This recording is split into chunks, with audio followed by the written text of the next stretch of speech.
Job is now suffering. And in this junction of the scripture, we're at the end of Job's suffering. Job has gone through trial and tribulation. And God now has come upon Job, and he has spoken to Job of his power. Because God is able to pinpoint why Job took the middle road.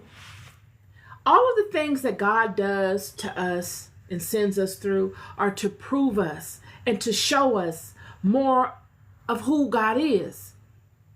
And we go through all of these different chapters where God is saying, can you bind the unicorn with his band in the furrow, or will he harrow the valleys after thee? Wilt thou trust him because his strength is great, or wilt thou leave thy labor with him?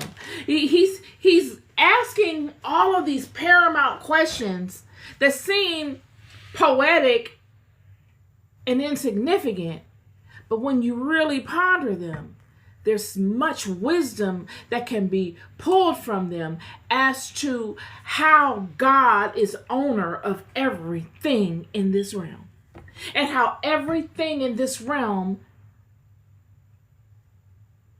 matters and works to a greater good that God owns. I'm bringing this particular chapter up because it gives us a bird's eye view as to what to do when we find ourselves in situations that we don't have a solution for. Chapter 41 of Job. Can thou draw out Leviathan with a hook, or his tongue with a cord which thou lettest down? Can thou put a hook into his nose, or a bone in his jaw through a thorn? But I'm going to skip down to verse 9. Behold, the hope of him is in vain. Shall not one be cast down even at the sight of him? The hope of him is in vain. You can't even hope to overcome this beast. It's so powerful. This beast does not have any fear. He doesn't care about how you try to manipulate him with your outward expressions. His heart is of a rock. None of your worldly manipulations matter to such an entity. His science is unknown to you. Will he make many supplications unto thee? Will he speak soft words unto thee? Will he make a covenant with thee? Will thou take him for a servant forever? Will thou play with him as with a bird? Or will thou bind him for thy maidens? Shall the companions make a banquet of him? Shall they part him among the merchants?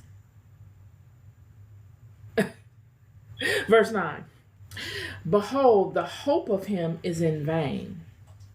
Shall not one be cast down even at the sight of him? None is so fierce that dare to stir him up. Who then is able to stand before me?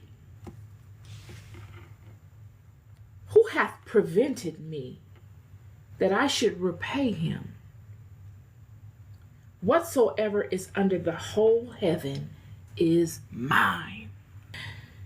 God is speaking to Job after Job has gone through a tremendous thing. Job has gone through one of the most elongated,